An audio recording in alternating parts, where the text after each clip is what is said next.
Good afternoon. I was pleased to welcome today the Prime Minister of Georgia, Irakli Garibashvili. Georgia is one of the front runners of the Eastern Partnership, and this is not a compliment, as you know, this is a fact. It made an important decision last June when signing the association agreement with the European Union. The implementation of this agreement was a prominent topic on our agenda this afternoon. The time has come for Georgia to advance substantially its reform agenda in vital areas, such as the rule of law and the judiciary, including the creation of an independent prosecutor's office.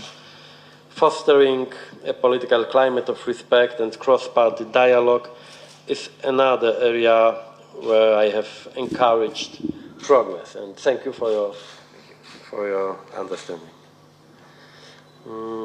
These reforms will transform and modernize Georgia. Implementing this agreement will also help build a credible track record for the country in light of its European aspirations. We discussed visa liberalization. We are making good progress on this. We are now awaiting the results and recommendations of the ongoing expert missions, and I hope that our maybe next meeting in Riga will be successful in this context. We continue to follow closely the implications of the treaty that was recently signed between the Abkhazian de facto authorities and the Russian Federation. This agreement violates Georgia's sovereignty and territorial integrity. It also contradicts the principles of international law and Russia's international commitments. The EU remains committed to conflict resolution and supports Georgia's territorial integrity within its internationally recognized borders. At the same time, I encourage the Prime Minister to reach out to the entities and pursue a two-track approach of both non-recognition and engagement. Thank you. The floor is yours, Irakli.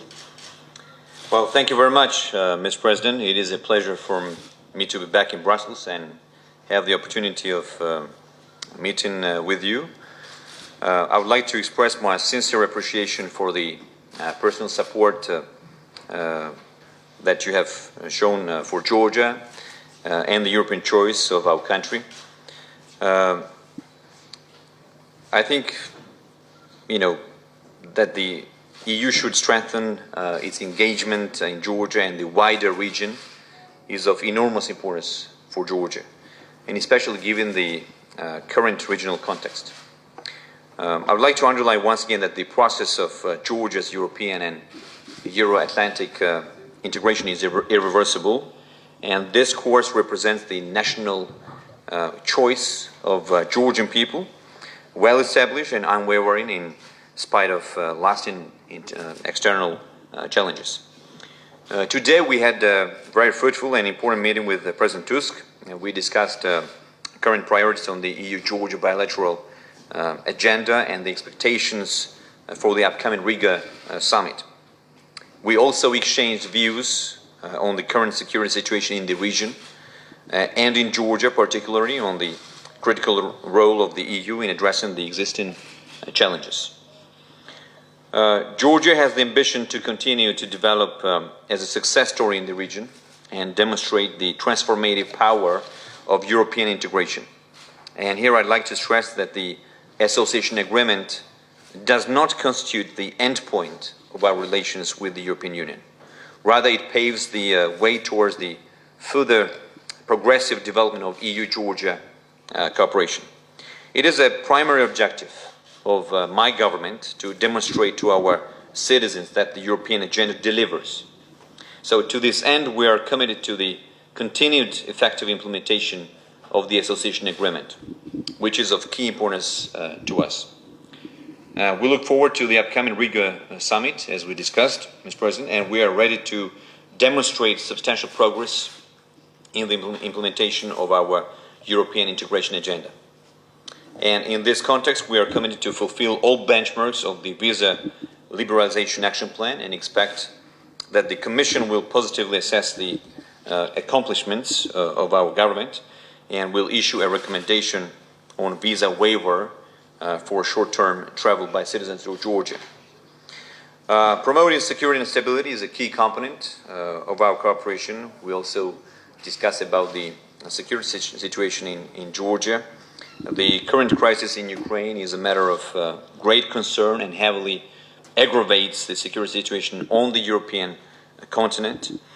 And I would say that Russia's decision to sign the so-called treaties with the separatist regimes in Abkhazia and Ossetia confirm their intention to actually, step by step annex these parts of Georgia.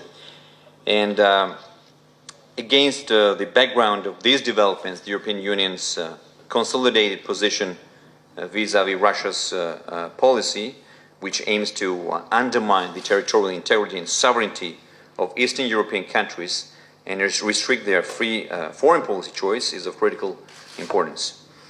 The European Union has a vital role to play in Georgia, and particularly through its firm support for Georgia's territorial integrity within its internationally recognized borders, its effective non-recognition policy, the EUMM, which is an essential guarantor of stability on the ground, the work of EUSR for South Caucasus and crisis in Georgia, and its active participation in the Geneva international discussions. And lastly, for our part, Georgia remains a reliable and capable partner for the EU in promoting peace and stability and security in the region and worldwide. Once again, I want to thank you, Mr. President, for this meeting, and I look forward to seeing you in Georgia. Thank you.